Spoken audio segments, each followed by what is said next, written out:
이 사연은 서울 강남구 어느 고급 주택가에 거주하는 한 기업인의 실화를 바탕으로 각색한 이야기입니다. 아침 8시 500평 규모의 저택에 고요한 정적이 흐르고 있었습니다. 대리석 바닥 위로 스며드는 햇살이 화려한 샹들리에를 통과해 무지개빛 스펙트럼을 만들어냈죠. 이곳은 대한민국 굴지의 건설회사 태성그룹 창업주 이태성 회장의 집이었습니다. 70세의 이태성은 이른 아침부터 서재에 앉아 신문을 읽고 있었어요. 은발이 정갈하게 빗어진 그의 모습은 여전히 카리스마가 넘쳤습니다. 하지만 최근 들어 그는 묘한 변화를 느끼고 있었죠. 아니, 정확히 말하면 주변 사람들의 변화를 예리하게 관찰하고 있었던 겁니다. 회장님 아침 드세요. 문을 조심스럽게 열고 들어온 사람은 가정부 김수진이었습니다. 40살의 그녀는 5년 전부터 이 저택에서 일해왔어요. 단정한 앞치마 차림의 수진이 트레이를 들고 다가오는 모습을 보며 이태성은 미묘한 표정을 지었습니다. 고맙습니다. 수진 씨, 회장님 어젯밤에 주무시는 거 보니까 많이 뒤척이시던데 혹시 어디 불편한 곳은 없으세요? 수진의 목소리엔 진심 어린 걱정이 묻어났죠. 하지만 이태성의 날카로운 눈은 그녀의 시선이 자꾸만 책상 위 서류들을 훑는 것을 놓치지 않았습니다. 특히 변호사 명함 옆에 놓인 유언장 초안을 바라보는 그녀의 눈빛이 평소와 달랐어요. 괜찮습니다. 나이 들면 잠이 줄어드는 법이니까요.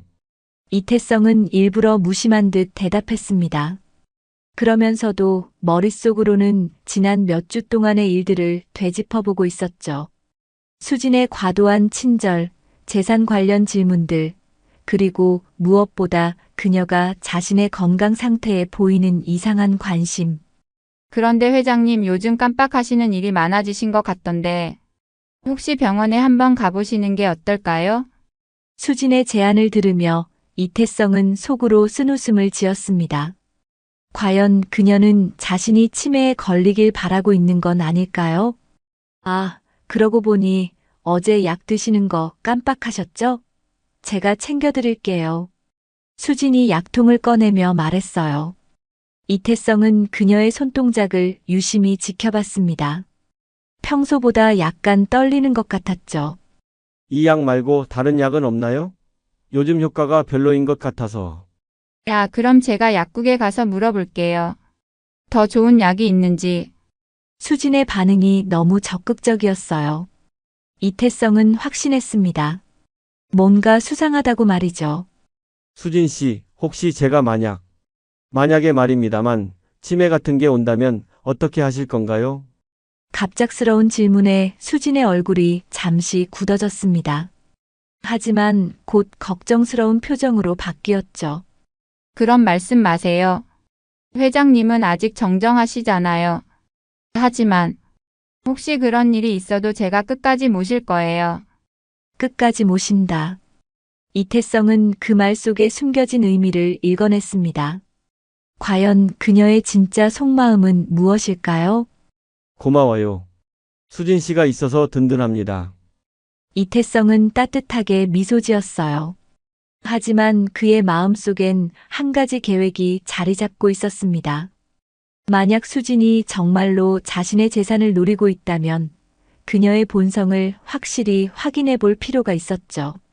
점심시간이 되자 이태성은 일부러 평소보다 건망증을 심하게 연기했습니다. 찻잔을 어디에 뒀는지 모르겠다며 헤매고 방금 전 대화 내용을 기억하지 못한다고 했죠. 회장님 정말 괜찮으세요? 요즘 너무 깜빡하시는 것 같은데. 수진의 목소리엔 걱정과 함께 묘한 기대감이 섞여 있었어요. 이태성은 그것을 놓치지 않았습니다.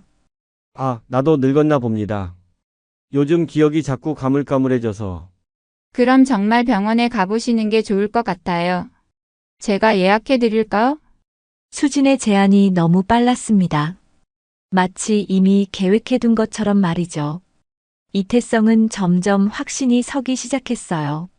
저녁 무렵 이태성은 수진이 부엌에서 설거지를 하는 동안 그녀의 가방을 슬쩍 들여다봤습니다. 그 안에서 발견한 것은 의외였어요. 수면제와 함께 자신의 회사 주가 정보가 적힌 메모, 그리고 부동산 관련 광고 전단지들이었죠. 역시 그랬구나. 이태성은 모든 것을 이해했습니다. 수지는 단순한 가정부가 아니었어요. 그녀는 자신의 재산을 노리고 있었고 아마도 치매에 걸리기를 바라고 있었을 겁니다. 그래야 자신을 더 쉽게 조종할 수 있으니까요. 하지만 이태성은 그렇게 호락호락한 사람이 아니었습니다. 사업계에서 수십 년을 버텨온 그에게 이런 수법은 새로울 것도 없었죠. 오히려 흥미로웠어요. 수진이 얼마나 교활한지, 그리고 자신의 재산을 얼마나 간절히 원하는지 확인해보고 싶었습니다. 좋아, 그럼 한번 게임을 해보자. 이태성은 마음속으로 다짐했어요. 내일부터는 본격적인 치매 연기를 시작할 것이었습니다. 수진이 원하는 모습을 보여주면서 동시에 그녀의 본성을 철저히 시험해보겠다고 말이죠. 밤이 깊어가는 저택에서 이태성은 창밖을 바라보며 계획을 세웠습니다. 70년을 살아온 그의 경험과 지혜를 총동원해서 수진의 가면을 벗겨내겠다고 다짐했죠. 다음 날 아침, 이태성은 평소보다 일찍 일어나 거울 앞에 섰습니다. 오늘부터 시작될 연기를 위해 마음의 준비를 하고 있었죠. 70년 인생에서 이런 연기를 해본 적은 없었지만 사업에서 수많은 협상을 해온 그에게 이 정도는 어려운 일이 아니었어요. 회장님, 아침 식사 준비됐습니다. 수진의 목소리가 들려왔을 때 이태성은 일부러 멍한 표정을 지으며 문을 열었습니다. 수진 씨, 지금 몇 시죠? 8시 반이에요, 회장님. 어제 8시에 깨워달라고 하셨는데. 아, 그랬나요? 기억이 안 나는군요. 이태성은 고개를 갸우뚱하며 말했어요. 수진의 눈빛이 미묘하게 변하는 것을 포착했습니다. 기대감과 걱정이 교차하는 복잡한 감정이었죠. 괜찮으세요? 요즘 정말 자주 깜빡하시는 것 같은데. 그런가요? 아, 맞다. 어제 변호사 선생님이 오신다고 했는데 언제 오신다고 했더라? 오늘 오전 10시에 오신다고 하셨어요. 수진의 대답은 정확했습니다. 하지만 그녀의 표정에서 뭔가 다른 것을 읽을 수 있었어요. 변호사 방문에 대한 과도한 관심이었죠. 아, 그래요. 그런데 뭐하러 오신다고 했더라? 유언장 관련해서 상의할 게 있다고 하셨죠. 수진의 목소리가 약간 떨렸습니다. 이태성은 속으로 미소를 지었어요. 역시 그녀의 관심사는 유언장이었던 겁니다. 오전 10시 김 변호사가 도착했습니다. 이태성과 10년 넘게 일해온 그는 평소 이태성의 예리함을 잘 알고 있었죠. 회장님, 유언장 수정건으로 왔습니다. 유언장요? 아, 맞다. 그런 얘기를 했었나요? 이태성이 헷갈리는 듯 말하자 김 변호사는 놀란 표정을 지었어요. 하지만 이태성이 눈짓으로 신호를 보내자 상황을 파악했습니다. 네, 며칠 전에 상의하셨잖아요. 재산 분배에 대해서. 아, 그래요. 그런데 제가 요즘 기억이 가물가물해서 혹시 치매는 아닐까요? 이태성의 연기를 지켜보던 수진이 슬쩍 다가왔습니다. 그녀는 청소를 하는 척하며 대화를 엿듣고 있었죠. 회장님, 그런 말씀 마세요. 단순한 건망증일 거예요. 김 변호사가 달래듯 말했지만 이태성은 계속 불안해하는 연기를 했습니다. 아니에요. 분명히 뭔가 이상해요.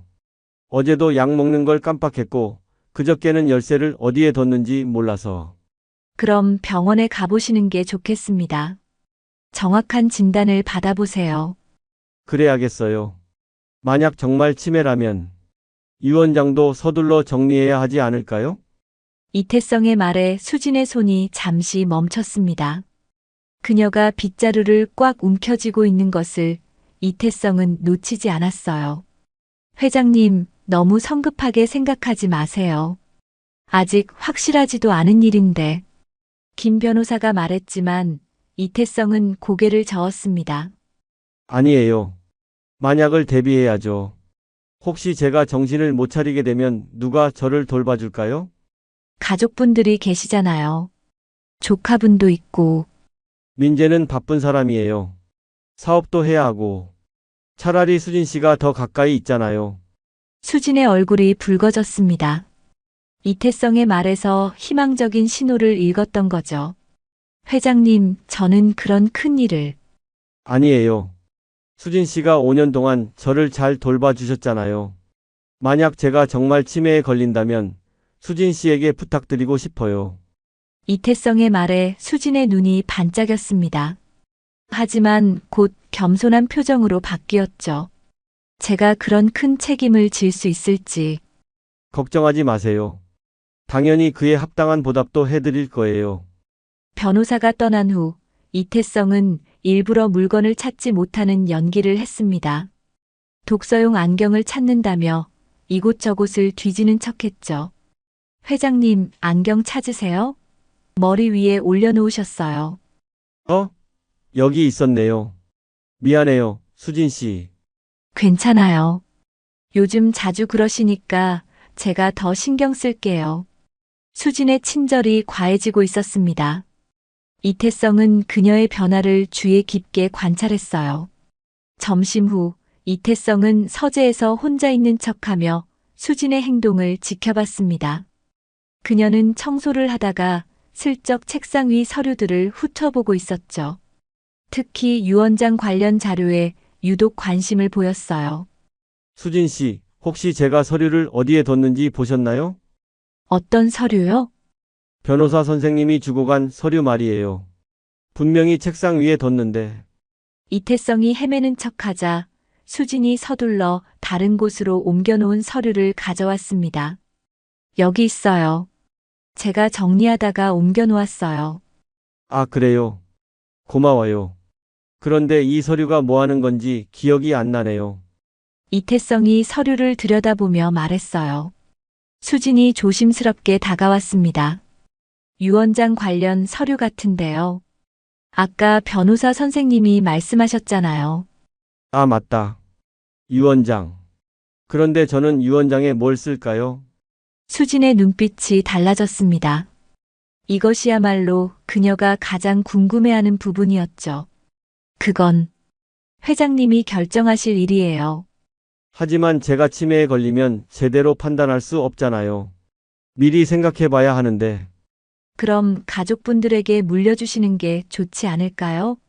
수진의 제안은 예상 밖이었습니다. 하지만 이태성은 그녀의 진짜 의도를 파악했어요. 일단 가족을 언급하며 자신의 욕심을 숨기려는 것이었죠. 민지한테요? 그 애는 아직 어리고.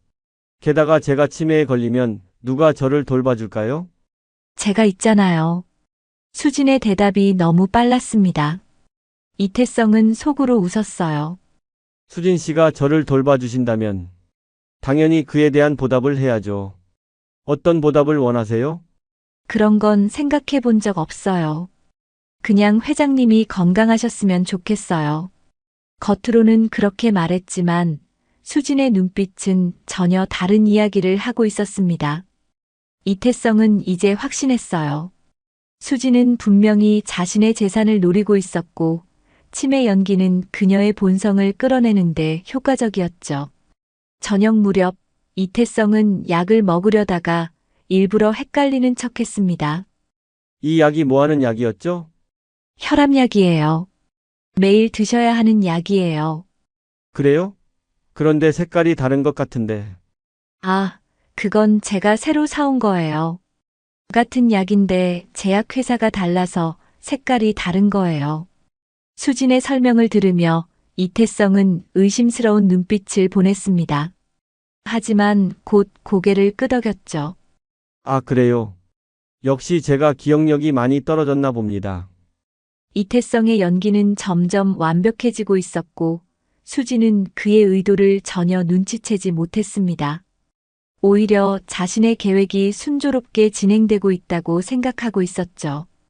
밤이 되자 이태성은 수진이 자신의 약을 몰래 바꿔치기 하는 것을 확인했습니다. 이제 더 이상 의심할 여지가 없었어요. 수진은 단순한 가정부가 아니라 자신의 재산을 노리는 위험한 인물이었던 겁니다. 며칠이 지나면서 이태성의 치매 연기는 더욱 정교해졌습니다. 그는 마치 정말로 기억력을 잃어가는 사람처럼 행동했죠. 하지만 실제로는 수진의 모든 행동을 세심하게 관찰하고 있었어요. 회장님, 오늘 아침약 드셨어요? 수진이 평소보다 더 밝은 표정으로 다가왔습니다. 요즘 그녀의 태도는 눈에 띄게 적극적으로 변해 있었어요. 아침약? 아, 깜빡했네요. 요즘 자꾸 잊어버려서. 괜찮아요. 제가 챙겨드릴게요.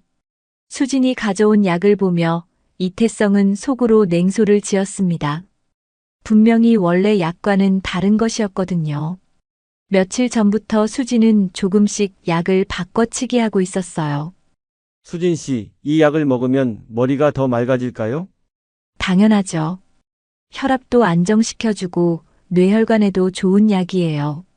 수진의 거짓말은 점점 대담해지고 있었습니다.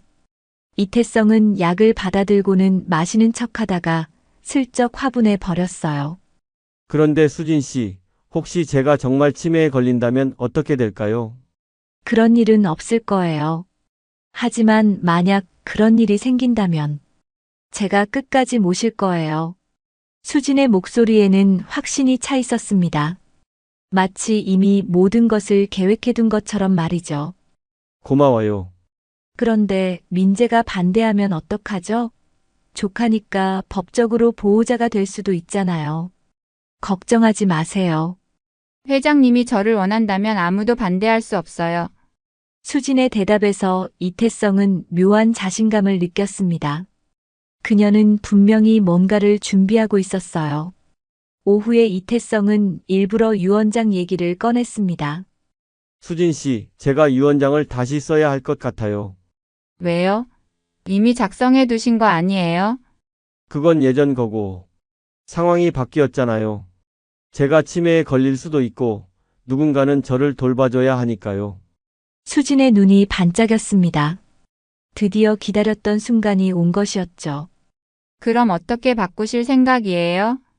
저를 돌봐줄 사람에게는 당연히 보답을 해야죠.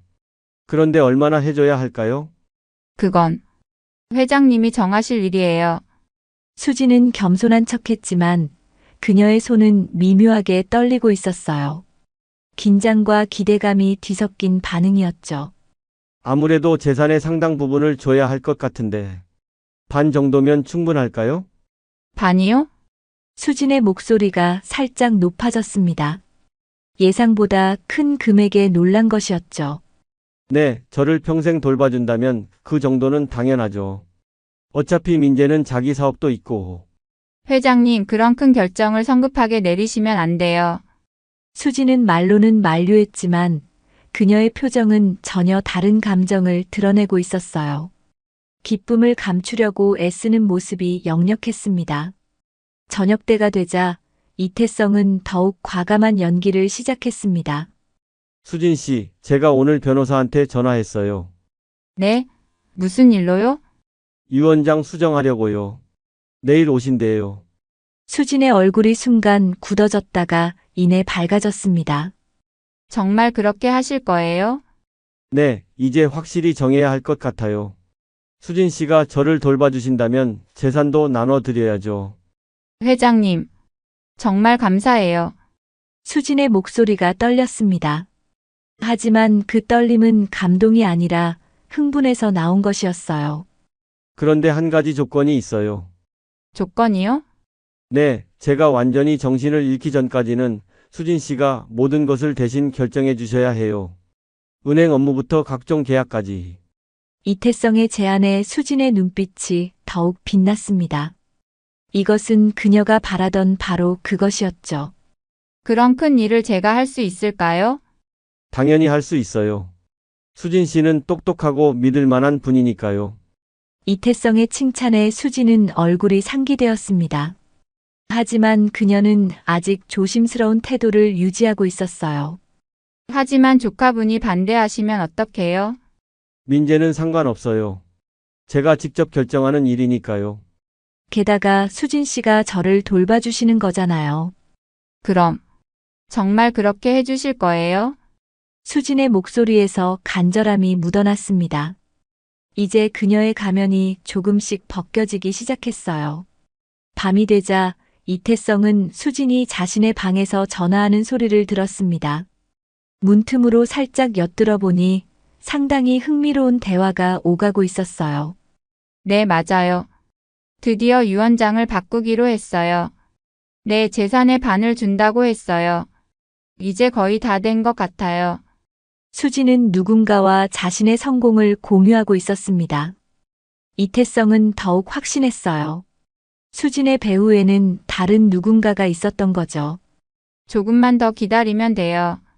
치매도 점점 심해지고 있고 약 효과도 나타나기 시작했어요. 약 효과? 이태성은 수진의 말에 소름이 돋았습니다. 그녀가 자신에게 먹인 약은 단순한 수면제가 아니었던 것 같았어요. 네, 조금씩 헛소리도 하기 시작했어요. 완전히 정신을 잃는 건 시간 문제예요. 수진의 차가운 목소리를 들으며 이태성은 분노를 느꼈습니다. 하지만 동시에 자신의 연기가 성공적이라는 사실에 만족했어요. 다음 날 아침 수진은 평소보다 더욱 친절했습니다. 마치 이미 이 집의 주인이 된 것처럼 행동했죠. 회장님, 오늘 변호사 선생님 오시는 거 기억하세요? 변호사요? 아, 맞다. 뭐하러 오신다고 했더라? 이태성의 연기에 수진은 만족스러운 표정을 지었습니다. 유언장 수정하려고 오신다고 하셨잖아요. 저한테 재산 나눠주신다고. 아, 그래요. 수진 씨한테. 그런데 얼마나 드린다고 했더라? 반이요? 재산의 반을 주신다고 하셨어요. 수진의 목소리에는 확신이 차 있었습니다. 이제 그녀는 더 이상 숨기려 하지 않았어요. 반. 많이 드리는 건가요? 아니에요. 제가 회장님을 평생 모실 건데 그 정도는 당연하죠. 수진의 대답에서 이태성은 그녀의 본성을 완전히 확인할 수 있었습니다. 이제는 겸손한 척도 하지 않았어요. 마치 이미 자신의 것이 된 양 당당하게 말하고 있었죠. 이태성은 속으로 미소를 지었습니다. 수진의 탐욕이 이제 완전히 드러났으니 다음 단계로 넘어갈 때가 된 것 같았어요. 오전 10시 변호사가 도착하기 전에 예상치 못한 방문객이 나타났습니다.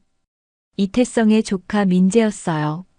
30살의 민재는 IT 회사를 운영하는 젊은 사업가로 평소 삼촌을 매우 존경하고 있었죠. 삼촌, 안녕하세요. 민재가 밝은 표정으로 인사했지만 이태성은 일부러 어리둥절한 표를 지었습니다.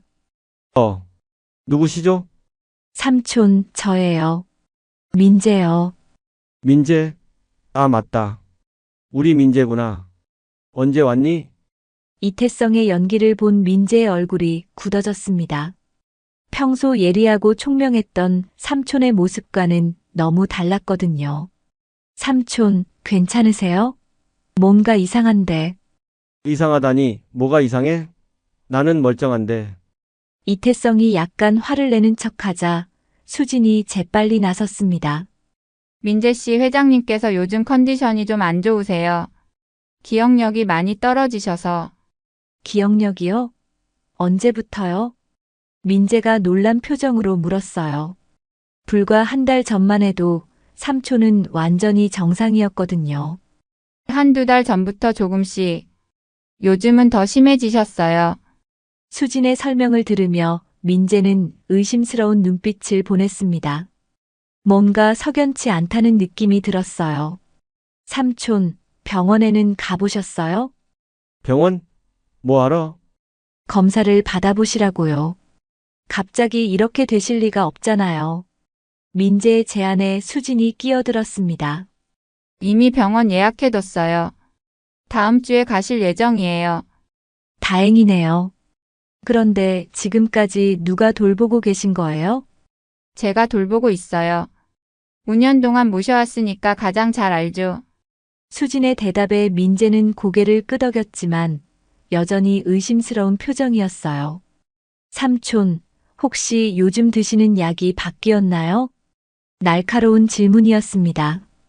이태성은 속으로 감탄했어요.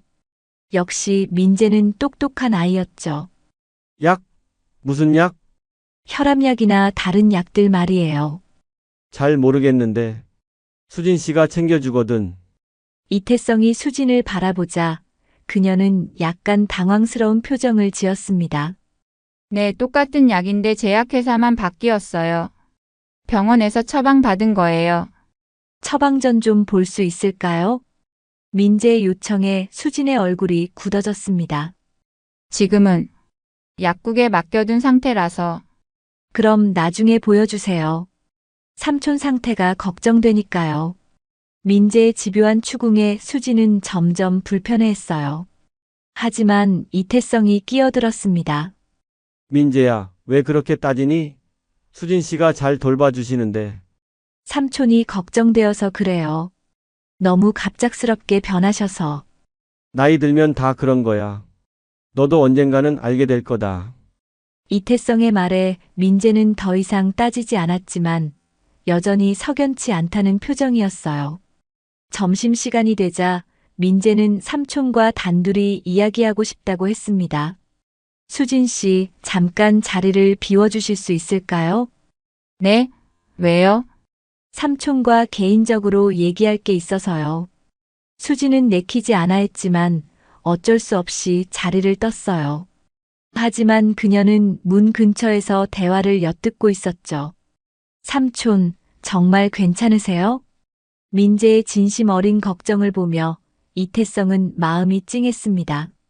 하지만 아직 진실을 말할 때가 아니었어요. 괜찮다니까.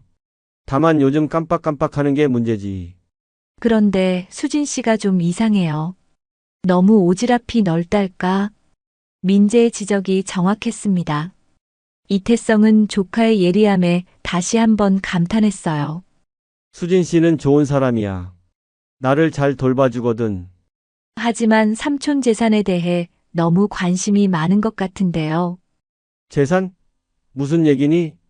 아까도 유 원장 얘기를 하던데. 혹시 수진 씨한테 뭔가 약속하신 거 있어요?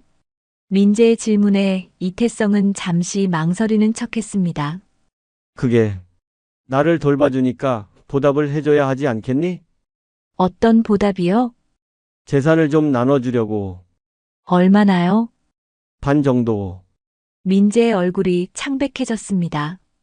삼촌, 그건 너무 성급한 결정 아니에요? 아직 확실하지도 않은 병 때문에. 확실하지 않다니? 나는 분명히 치매가 오고 있어. 그럼 누가 나를 돌봐줄 건데? 제가 있잖아요. 삼촌을 모시는 건 저의 도리예요. 민재의 진심을 보며 이태성은 마음이 따뜻해졌습니다. 하지만 여전히 연기를 계속해야 했어요. 넌 바쁜 사람이야. 사업도 해야 하고. 수진 씨가 더 가까이 있잖아. 삼촌, 제발 다시 생각해 보세요. 수진 씨에 대해 확실히 알아보고 결정하셔야 해요. 민재의 간곡한 부탁에도 이태성은 고개를 저었습니다. 이미 결정했어. 오늘 변호사 선생님도 오시고. 그럼 저도 참석하겠습니다. 안 돼. 이태성의 단호한 거절에 민재는 당황했어요. 왜요? 개인적인 일이니까. 내가 끼어들 일이 아니야. 하지만 가족으로서 됐다. 내 결정이니까 간섭하지 마. 이태성이 화를 내는 척하자 민재는 더 이상 말하지 못했습니다.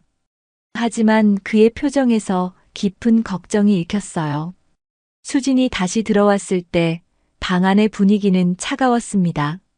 무슨 일 있으셨어요? 별일 없어요. 민재가 괜한 걱정을 해서. 수진은 민재를 경계하는 눈빛으로 바라봤어요. 민재 역시 그녀를 신뢰하지 않는다는 것을 알 수 있었죠. 민재 씨 회장님이 힘들어 하시니까 너무 스트레스 주지 마세요. 저는 삼촌이 걱정되어서 그런 거예요. 걱정은 저도 마찬가지예요. 제가 더 가까이서 돌보고 있으니까 상황을 더 잘 알죠. 수진의 말에 민재는 할 말을 잃었습니다. 하지만 그의 눈빛은 여전히 의심으로 가득했어요. 오후 2시쯤 민재는 어쩔 수 없이 저택을 떠났습니다. 떠나면서도 계속 뒤를 돌아보며 걱정스러운 표정을 지었죠. 민재가 떠난 후 수진의 태도는 확연히 달라졌습니다. 휴, 드디어 갔네요. 너무 간섭이 심해요. 회장님 일에 자꾸 끼어들려고 하고. 수진의 불만 섞인 목소리를 들으며 이태성은 그녀의 본성을 더욱 확실히 알 수 있었어요. 민재를 경쟁자로 여기고 있었던 거죠. 그래도 내 조카인데. 물론이죠. 하지만 지금은 회장님 건강이 우선이잖아요. 스트레스 받으시면 안 되는데. 수진의 말에는 교묘한 조작이 숨어 있었습니다. 민재와의 만남 자체를 차단하려는 의도였어요. 그런가요? 네, 앞으로는 제가 방문객들을 미리 걸러드릴게요. 회장님이 편하게 지내실 수 있도록. 수진의 제안을 들으며 이태성은 소름이 돋았습니다. 그녀는 자신을 완전히 고립시키려 하고 있었어요.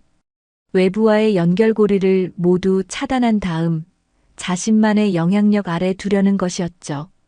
하지만 이태성은 아무것도 모르는 척 고개를 끄덕였습니다. 그래요. 수진 씨가 알아서 해주세요. 수진의 얼굴에 만족스러운 미소가 떠올랐습니다. 이제 모든 것이 자신의 계획대로 흘러가고 있다고 생각했겠죠. 하지만 그녀는 이태성이 모든 것을 꿰뚫어보고 있다는 사실을 전혀 모르고 있었어요. 오후 3시 김 변호사가 약속대로 도착했습니다. 이태성은 평소보다 더욱 혼란스러운 모습을 연기하며 변호사를 맞았어요. 누구시죠? 회장님 김 변호사입니다. 유 원장 건으로 오늘 오기로 하셨잖아요. 아, 맞다. 유 원장. 그런데 뭘 어떻게 하려고 했더라? 이태성의 연기를 본 김 변호사는 놀란 표정을 감추지 못했습니다. 며칠 사이에 상태가 이렇게 급격히 나빠질 수 있을까 싶었거든요. 회장님, 수진 씨에게 재산을 일부 증여하는 내용으로 유 원장을 수정하신다고 하셨는데요. 아, 그래요. 수진 씨한테. 그런데 얼마나 드린다고 했더라? 수진이 재빨리 대답했습니다. 재산의 절반이라고 하셨어요, 회장님. 절반이요? 김 변호사가 놀라며 되물었어요. 이는 상당히 큰 금액이었거든요.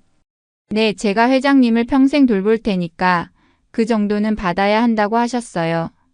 수진의 당당한 태도에 김 변호사는 의구심을 품었습니다. 회장님, 정말 그렇게 결정하신 건가요? 그런 것 같은데. 잘 기억이 안 나네요. 수진 씨 말이 맞나요? 네, 맞아요. 며칠 전에 직접 말씀하셨어요. 수진이 확신에 찬 목소리로 말하자 김 변호사는 더욱 당황했어요. 회장님, 이런 중요한 결정은 신중하게 하셔야 합니다. 가족분들과도 상의해 보시고. 가족이요? 민재 말인가요? 그 애는 바쁜 사람이에요. 게다가 저를 돌봐줄 수도 없고. 이태성의 말에 수진이 거들었습니다. 맞아요. 민재 씨는 사업 때문에 바쁘시잖아요. 회장님 돌보는 건 제가 해야죠. 하지만 재산의 절반이라는 건 너무 큰 금액 아닌가요? 김 변호사의 우려에 수진이 조금 불쾌한 표정을 지었어요. 평생을 바쳐서 모시는데 그 정도는 당연하지 않나요? 게다가 회장님이 직접 결정하신 일인데.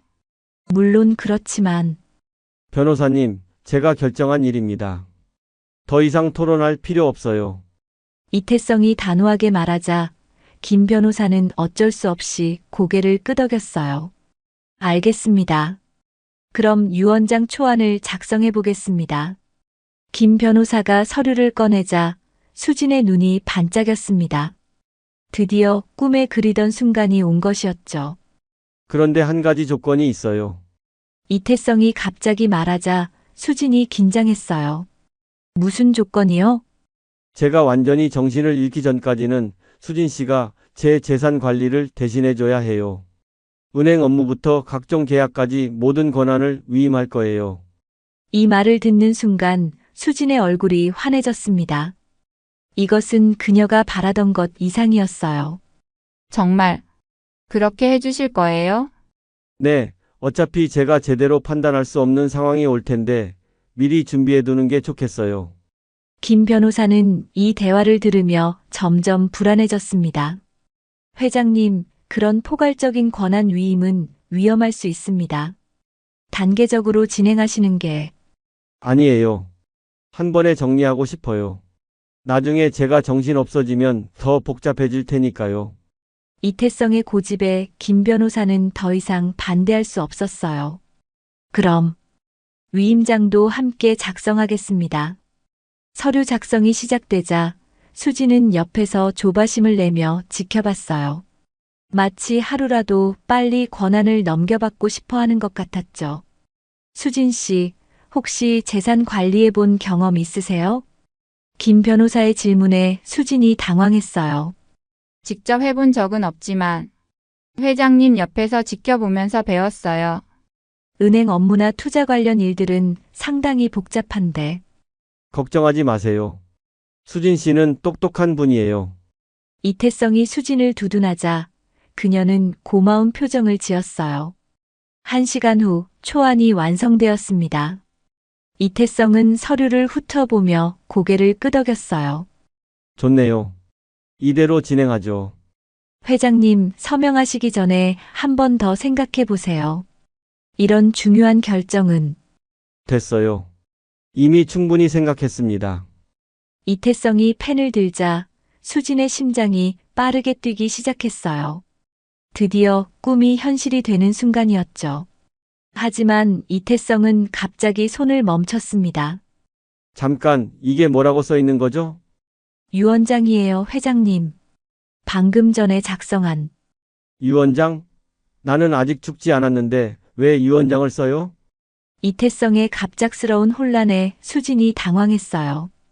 회장님, 미리 준비해 두시는 거라고 하셨잖아요. 언제 그런 말을 했나요? 나는 그런 말 한 적 없는데. 김 변호사와 수진이 당황하는 사이 이태성은 계속 혼란스러워했어요. 이상하네요. 내가 왜 이런 걸 써야 하죠? 회장님, 아까 직접 말씀하셨어요. 수진 씨한테 재산을 나눠주신다고. 수진 씨가 누구죠? 이태성이 수진을 쳐다보며 말하자 그녀의 얼굴이 창백해졌어요. 저예요, 회장님. 수진이에요. 아, 수진 씨. 그런데 왜 제 재산을 드려야 하나요? 수진은 절망적인 표정을 지었습니다. 이제 와서 이런 일이 벌어질 줄은 몰랐거든요. 회장님이 치매 때문에 누군가 돌봐줘야 한다고 하셨잖아요. 치매요? 나는 멀쩡한데 무슨 치매예요? 이태성의 연기는 완벽했습니다. 방금 전까지의 대화를 완전히 잊어버린 것처럼 행동했죠. 김 변호사는 이 상황을 보며 깊은 우려를 표했어요. 회장님 상태가 정말 심각한 것 같습니다. 이런 상황에서는 법적 행위를 진행하기 어려울 것 같은데요. 수진이 다급하게 말했습니다. 아니에요. 조금 전까지만 해도 정상이셨어요. 잠깐 헷갈리시는 것뿐이에요. 하지만 김 변호사는 고개를 저었어요. 죄송하지만 오늘은 여기서 마무리하겠습니다. 회장님 상태가 안정되면 다시 연락드리죠. 김 변호사가 서류를 정리하며 일어서자 수진은 절망적인 표정을 지었어요. 변호사님 잠깐만요. 다시 설명드릴게요. 죄송합니다. 오늘은 진행하기 어렵겠습니다. 김 변호사가 떠난 후 수진은 이태성을 바라보며 간절한 표정을 지었어요. 회장님 기억나세요? 방금 전에 저한테 재산을 나눠주신다고 하셨잖아요. 그런가요? 잘 기억이 안 나는데. 이태성의 답변에 수진은 좌절감을 감추지 못했어요.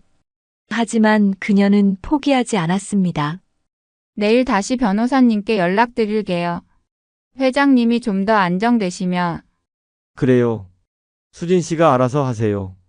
이태성은 무심한 듯 대답했지만 속으로는 만족스러운 미소를 지었어요. 수진의 조급함과 절망감이 그녀의 본성을 더욱 선명하게 드러내고 있었거든요. 저녁이 되자 수진은 평소보다 더욱 적극적으로 이태성을 돌봤습니다. 마치 그의 기억을 되돌리려는 듯이 말이죠. 회장님, 오늘 있었던 일 기억하세요? 무슨 일이요? 변호사님이 오셨잖아요. 저한테 재산 나눠주시기로 하셨다고. 아, 맞다. 그런 일이 있었나요? 그런데 왜 그런 결정을 했을까요? 수진은 답답한 표정을 지으며 설명을 시작했어요. 하지만 이태성은 계속 기억하지 못하는 척했죠. 수진의 인내심이 점점 바닥나는 것을 지켜보는 것은 꽤나 흥미로운 일이었어요. 다음 날 아침 수진의 태도는 확연히 달라져 있었습니다. 평소의 친절함 대신 조급함과 초조함이 역력했어요. 회장님, 약 드세요. 수진이 내민 약의 양이 평소보다 많았습니다. 이태성은 그것을 눈치채고 의심스러운 눈빛을 보냈어요. 이게 다 무슨 약이죠? 혈압약이랑 기억력에 좋은 약이에요. 기억력에 좋은 약이요? 언제부터 이런 약을 먹었나요? 며칠 전부터요. 회장님이 자꾸 깜빡하셔서. 수진의 설명은 거짓이었습니다. 실제로는 이태성의 의식을 흐리게 만드는 약물들이었거든요. 그런데 이 약을 먹으면 정말 기억력이 좋아질까요? 오히려 더 나빠지는 것 같은데. 이태성의 지적에 수진이 당황했어요. 그럴 리가요. 의사가 처방해준 약인데 그럼 처방전을 보여주세요. 지금은 약국에 있어서. 수진의 거짓말이 점점 들통나고 있었습니다. 이태성은 확신했어요. 그녀가 주는 약은 절대 먹어서는 안 되는 것들이었죠. 알겠어요. 그럼 나중에 보여주세요. 이태성은 약을 받아들고는 마시는 척하다가 수진이 돌아선 틈에 화분에 버렸어요. 점심시간 무렵 수진은 다시 유 원장 얘기를 꺼냈습니다. 회장님, 어제 변호사님이 오셨던 거 기억하세요? 변호사요? 아, 맞다. 무슨 일로 오셨더라? 유 원장 때문에요. 제게 재산을 나눠주시기로 하셨잖아요. 수진의 목소리에 간절함이 묻어났어요. 하지만 이태성은 계속 기억하지 못하는 척했죠. 그런 일이 있었나요? 잘 기억이 안 나는데. 분명히 있었어요. 재산의 절반을 저에게 주신다고 하셨어요. 수진의 목소리가 높아졌습니다. 평소의 차분함은 온데간데 없었어요. 절반이요? 그렇게 많이 드린다고 했나요? 왜 그런 결정을 했을까요? 제가 회장님을 평생 돌볼 테니까요.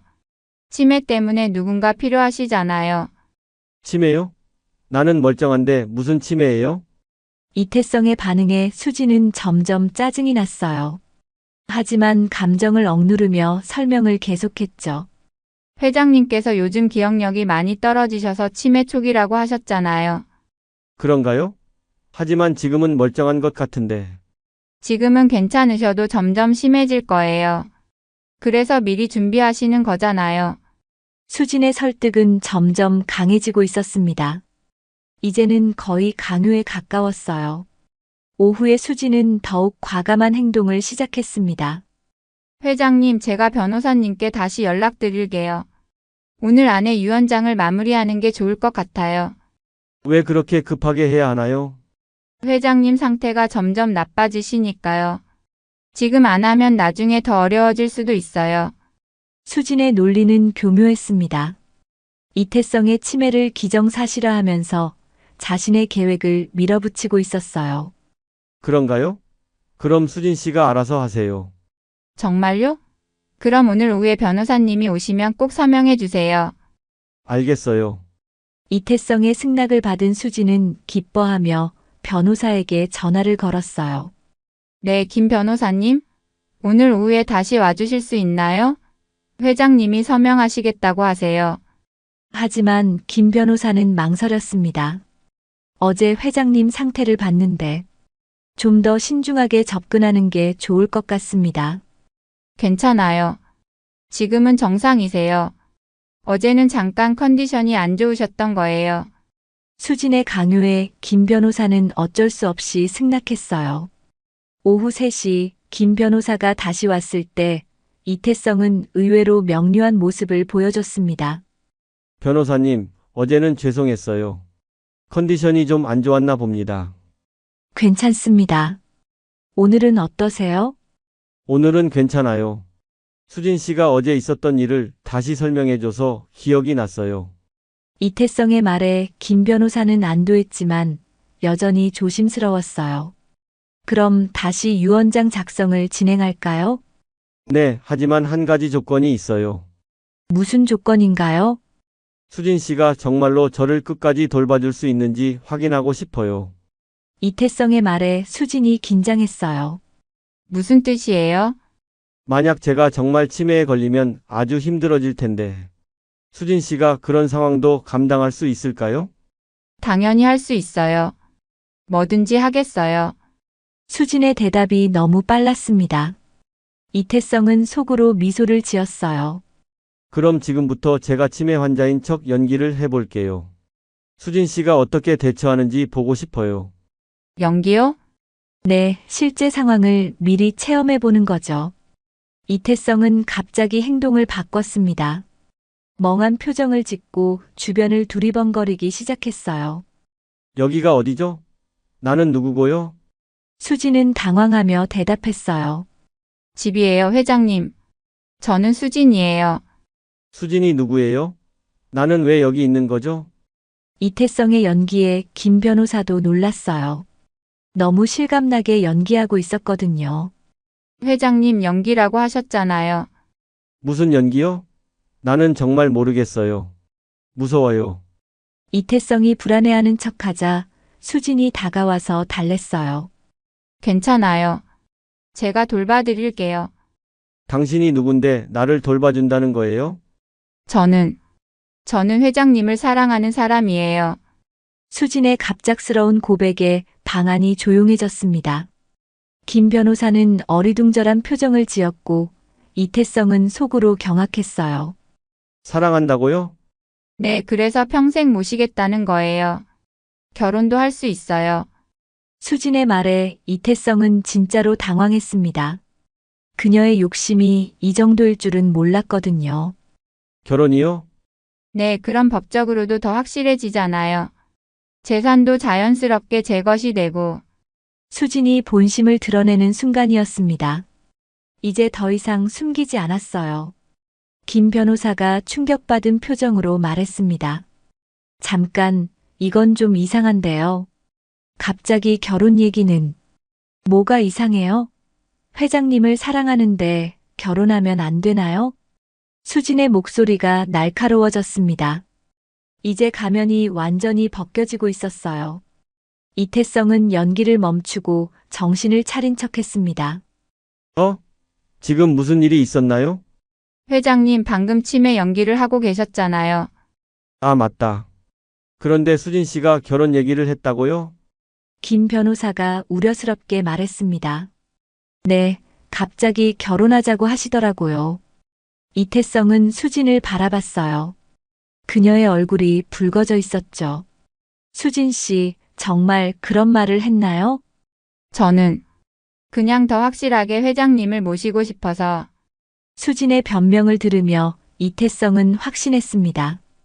이제 그녀의 진짜 목적이 완전히 드러났어요. 사랑이 아니라 재산이 목적이었던 거죠. 변호사님, 오늘은 여기서 마무리하겠습니다. 네, 그러시죠. 좀 더 신중하게 생각해 보시는 게 좋겠어요. 김 변호사가 떠난 후 이태성과 수진은 어색한 침묵에 빠졌어요. 하지만 이태성의 마음속에는 이미 다음 계획이 세워지고 있었습니다. 그날 밤 이태성은 잠들지 않고 수진의 행동을 관찰했습니다. 자정이 넘어서자 수진은 조심스럽게 그의 방문을 열고 들어왔어요. 이태성은 숨을 죽이며 잠든 척했죠. 수진은 침대 옆 탁자에 놓인 물컵에 뭔가를 섞고 있었습니다. 아마도 수면제나 더 강한 약물일 가능성이 높았어요. 이태성은 소름이 돋았지만 계속 잠든 척 연기했습니다. 다음 날 아침 수진은 평소보다 더욱 적극적으로 나왔어요. 회장님 일어나세요. 아침이에요. 밤에 잠이 안 와서 힘드네요. 그럼 물 좀 드세요. 갈증도 나실 텐데. 수진이 내민 물컵을 보며 이태성은 위험을 느꼈습니다. 분명히 뭔가 탄 물이었을 거예요. 고마워요. 그런데 화장실 먼저 다녀올게요. 이태성은 화장실로 가서 몰래 물을 버렸습니다. 그리고 수돗물로 컵을 채워서 나왔죠. 다 마셨어요. 고마워요. 정말요? 빨리 드셨네요. 수진이 의외라는 표정을 지었어요. 아마 평소보다 빨리 약 효과가 나타나길 기대했을 거예요. 오늘은 컨디션이 좋은 것 같아요. 그래요? 그럼 다행이네요. 수진의 목소리에 실망감이 섞여 있었습니다. 점심시간이 되자 수진은 다시 유 원장 얘기를 꺼냈어요. 회장님, 어제 변호사님 말씀 생각해 보셨어요? 무슨 말씀이요? 제가 결혼 얘기를 했다고. 정말 진지하게 생각해 봤거든요. 수진의 대담함에 이태성은 놀랐어요. 어제 일로 포기할 줄 알았는데 오히려 더 적극적으로 나오고 있었죠. 결혼이요? 우리가요? 네, 어차피 제가 회장님을 평생 모실 건데 결혼하면 더 좋지 않을까요? 하지만 나이 차이도 많이 나고 사랑의 나이가 무슨 상관이에요? 저는 진심으로 회장님을 사랑해요. 수진의 거짓말은 점점 대담해지고 있었습니다. 이제는 사랑까지 운운하며 자신의 욕심을 숨기려 했어요. 정말 저를 사랑한다고요? 네, 물론이에요. 5년 동안 모시면서 언제부터인가 그런 감정이 생겼어요. 그럼 제가 가난해져도 상관없나요? 이태성의 질문에 수진이 잠시 당황했어요. 무슨 뜻이에요? 만약 제가 사업에 실패해서 재산을 다 잃는다면요. 그래도 저를 사랑할 수 있나요? 당연하죠. 돈이 뭐가 중요해요. 수진의 대답은 빨랐지만 진심이 아니라는 게 역력했어요. 그럼 결혼하기 전에 제 재산을 모두 기부해버리면 어떨까요? 기부요? 수진의 얼굴이 창백해졌습니다. 네, 어차피 나이도 많고 자식도 없으니까 사회에 환원하는 게 좋을 것 같아요. 그건 너무 성급한 결정 아닌가요? 왜요? 수진 씨가 저를 사랑한다면 돈은 상관없잖아요. 이태성의 논리에 수진은 할 말을 잃었어요. 이태성의 논리에 수진은 할 말을 잃었어요. 자신의 진짜 목적이 들통날까봐 두려웠거든요. 물론 상관없지만 너무 갑작스러워서. 그럼 생각해보고 내일 답을 주세요. 이태성의 제안에 수진은 어쩔 수 없이 고개를 끄덕였어요. 오후에 이태성은 일부러 민재에게 전화를 걸었습니다. 민재야, 삼촌이야. 삼촌? 어떻게 직접 전화를 주셨어요? 갑자기 내가 보고 싶어서. 혹시 무슨 일 있으세요? 목소리가 이상한데. 민재의 예리함은 여전했어요. 이태성은 속으로 기특해했죠. 사실 수진 씨가 나한테 결혼하자고 했어. 뭐라고요? 민재의 목소리가 높아졌습니다. 갑자기 사랑한다고 하면서 결혼하자고 하더라고. 삼촌, 그건 절대 안 돼요. 뭔가 이상해요. 나도 그렇게 생각해. 그런데 어떻게 해야 할지 모르겠어. 제가 지금 가겠어요. 혼자 계시면 안 됩니다. 민재의 걱정 어린 목소리를 들으며 이태성은 따뜻함을 느꼈어요. 1시간 후 민재가 급하게 도착했습니다. 그는 수진을 보자마자 경계심을 드러냈어요. 삼촌은 어디 계세요? 서재에 계세요. 그런데 갑자기 왜? 삼촌께 할 말이 있어서요. 민재가 서재로 향하자 수진이 따라왔어요. 하지만 민재는 그녀를 막았죠. 개인적인 대화니까 잠시 자리를 비켜주세요. 하지만 회장님 상태가. 괜찮아요. 제가 있으니까요. 민재의 단호한 태도에 수진은 어쩔 수 없이 물러났어요. 삼촌, 정말 수진 씨가 결혼하자고 했어요? 응, 갑자기 사랑한다고 하더라고. 그건 말이 안 되죠. 분명히 다른 목적이 있을 거예요. 민재의 추측이 정확했습니다. 나도 그렇게 생각해. 그런데 어떻게 확인할까? 제가 조사해 볼게요. 수진 씨에 대해서 알아봐야겠어요. 고마워. 하지만 조심해. 수진 씨가 눈치채면 안 돼. 걱정하지 마세요. 은밀하게 할게요. 민재와의 대화를 마친 후 이태성은 더욱 확신을 갖게 되었어요. 이제 수진의 정체를 완전히 밝혀낼 때가 왔습니다. 저녁 무렵 수진은 다시 한번 결혼 얘기를 꺼냈어요. 회장님, 오늘 하루 생각해보니까 정말 결혼하고 싶어요. 그래요? 그럼 제 제안은 어떻게 생각해요? 무슨 제안이요? 재산을 모두 기부하겠다는 얘기요. 수진의 얼굴이 굳어졌어요. 그건 결혼 후에 다시 생각해보면 안 될까요? 안 돼요. 결혼 전에 정리하고 싶어요. 이태성의 고집에 수진은 점점 초조해졌어요. 하지만 그렇게 되면 뭐가 문제인가요? 수진 씨가 저를 진짜 사랑한다면 돈은 상관없잖아요. 수진은 더 이상 변명할 수 없었어요. 결국 본성을 드러낼 수밖에 없었죠. 회장님, 솔직히 말씀드릴게요. 저는 회장님의 재산도 중요하게 생각해요. 아, 그래요? 네, 사랑도 하지만 현실적인 것도 고려해야 하잖아요. 수진의 고백을 들으며 이태성은 마침내 그녀의 진심을 확인할 수 있었어요. 그럼 만약 제가 가난해지면 저를 사랑하지 않겠다는 거네요? 그런 뜻은 아니에요. 하지만 됐어요. 이제 알겠습니다.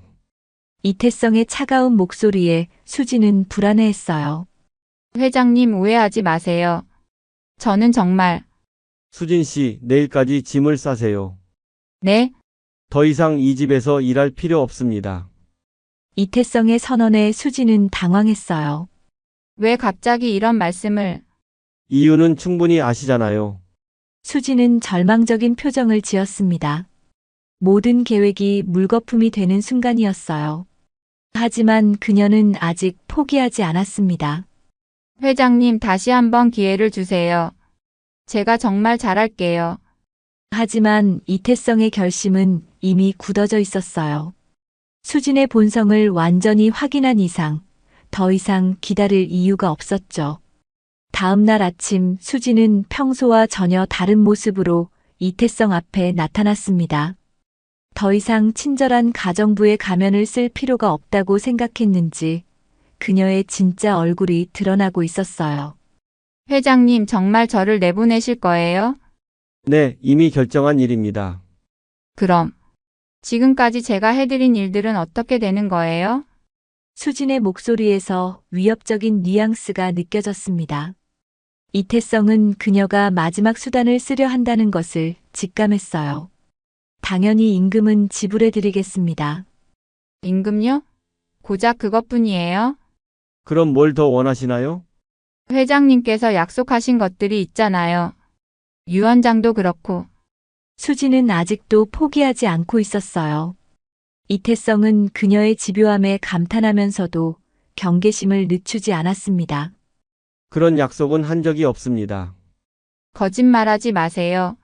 분명히 재산의 절반을 주신다고 했어요.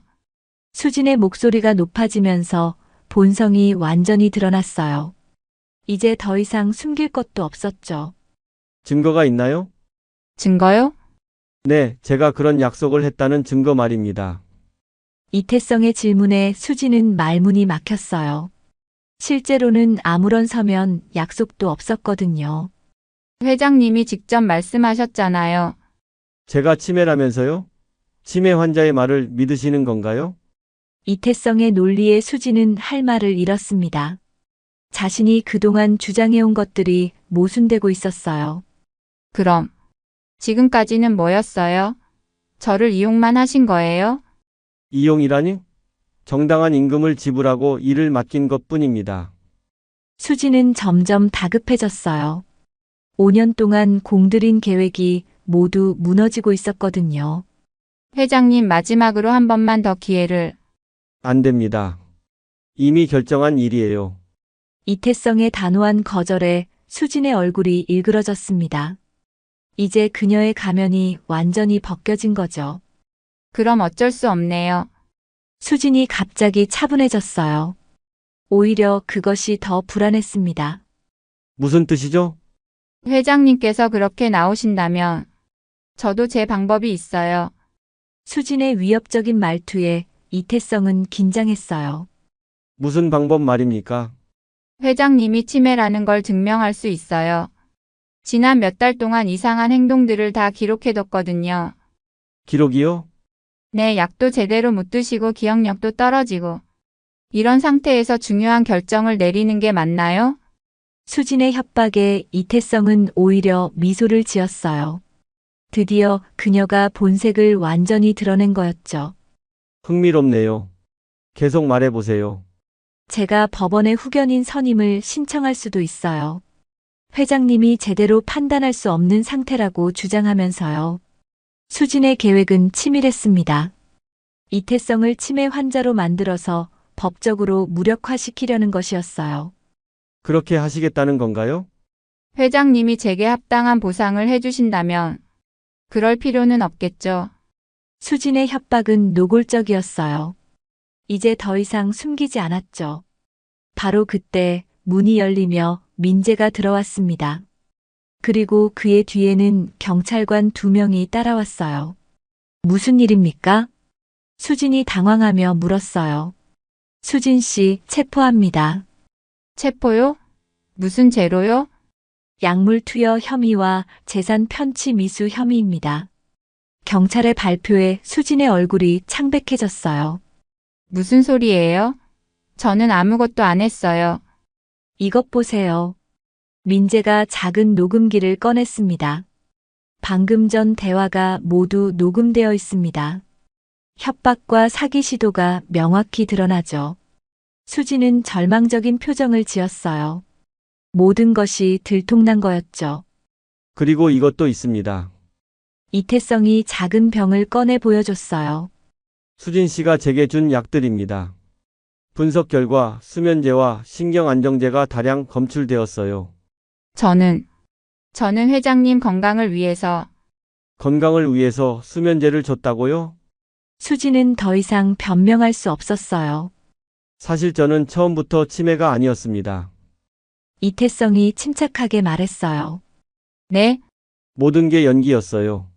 수진 씨의 진짜 목적을 확인하기 위해서 말이죠. 수지는 충격에 빠졌어요. 자신이 그동안 속아왔다는 사실을 깨달은 거였죠. 그럼 지금까지 모든 게 네, 수진 씨를 시험해 본 거였어요. 그리고 결과는 예상대로였고요. 이태성의 말에 수지는 무릎이 꺾였어요. 5년 동안 공들인 계획이 완전히 무너진 거였죠. 수진 씨, 사람의 마음을 돈으로 살 수 있다고 생각하셨나요? 저는 정말 힘들게 살아왔어요. 기회가 생겼을 때 잡고 싶었던 거예요. 수진의 변명을 들으며 이태성은 안타까운 마음이 들었어요. 하지만 잘못된 방법은 용서할 수 없었죠. 힘든 건 이해합니다. 하지만 그렇다고 해서 남을 속이고 해롭게 해도 되는 건 아니에요. 경찰이 수진에게 수갑을 채우려 할 때 그녀가 마지막으로 말했어요. 회장님 정말 후회하지 않으세요?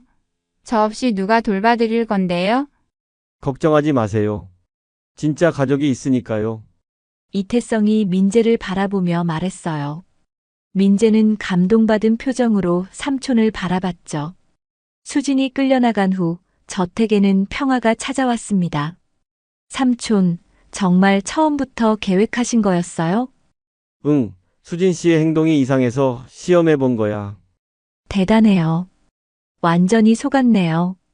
민재의 감탄에 이태성은 웃었어요. 나도 늙지 않았다는 걸 증명한 셈이지. 앞으로는 제가 더 자주 와서 안부를 여쭐게요. 고마워. 하지만 내 일도 소홀히 하면 안 돼. 물론이죠. 그런데 새 가정부는 어떻게 구하실 거예요? 당분간은 혼자 지낼 생각이야. 이번 일로 많이 배웠거든. 이태성은 창밖을 바라보며 말했어요. 햇살이 따뜻하게 비치고 있었죠. 삼촌, 정말 대단하세요. 그런데 무서우셨을 것 같은데. 무섭긴 했지. 하지만 정의가 승리한다는 걸 보여주고 싶었어. 며칠 후 이태성은 변호사를 불러서 진짜 유언장을 작성했습니다. 재산의 상당 부분은 사회에 환원하고 민재에게는 기업 경영권을 물려주기로 했어요. 이제야 마음이 편하네요. 이태성은 유언장에 서명하며 말했어요. 회장님, 좋은 결정이십니다. 김 변호사도 만족스러운 표정을 지었어요. 그날 저녁, 이태성은 혼자 저택의 정원을 거닐었습니다. 별이 쏟아지는 밤하늘을 바라보며 지난 일들을 되돌아봤어요. 수진의 탐욕 때문에 힘든 시간을 보냈지만 결국 진실이 승리했죠. 그리고 민재라는 진짜 가족의 소중함도 다시 한번 깨달을 수 있었어요. 사람의 마음은 돈으로 살 수 없다. 이태성은 혼잣말로 중얼거렸어요. 그리고 평생 쌓아온 재산보다 더 소중한 것이 무엇인지 깨달았죠. 며칠 후 새로운 가정부가 왔습니다. 이번에는 믿을 만한 가정부 전문 업체를 통해 신중하게 선발한 사람이었어요. 안녕하세요, 회장님. 김영희입니다. 반갑습니다. 잘 부탁드려요. 이태성은 이번에는 더욱 조심스럽게 사람을 관찰했어요. 하지만 김영희는 수진과는 달리 진짜로 성실하고 정직한 사람이었죠. 몇 개월이 지난 후 수진에게 실형이 선고되었다는 소식을 들었습니다. 이태성은 안타까움을 느끼면서도 정의가 실현되었다는 안도감을 얻었어요. 삼촌, 이제 정말 편안해 보이세요. 민재가 주말에 놀러와서 말했어요. 그래, 진짜 가족이 얼마나 소중한지 알게 됐어. 저도 삼촌을 더 자주 뵙게 되어서 좋아요. 민재와 함께 보내는 시간이 이태성에게는 가장 행복한 순간들이었어요. 어느 날 저녁, 이태성은 서재에 앉아 회고록을 쓰기 시작했습니다. 수진과의 일을 통해 배운 교훈들을 후세에 전하고 싶었거든요. 돈은 사람을 시험하는 가장 확실한 방법이다. 하지만 진정한 사랑과 신뢰는 돈으로 살 수 없다. 이태성은 펜을 멈추고 창밖을 바라봤어요. 저녁 노을이 아름답게 물들고 있었죠. 그는 이제야 진정한 평화를 찾았습니다. 재산의 크기가 아니라 마음의 평안이 진짜 부라는 것을 깨달았거든요. 70년의 인생을 살아오면서 가장 값진 교훈을 얻은 셈이었어요.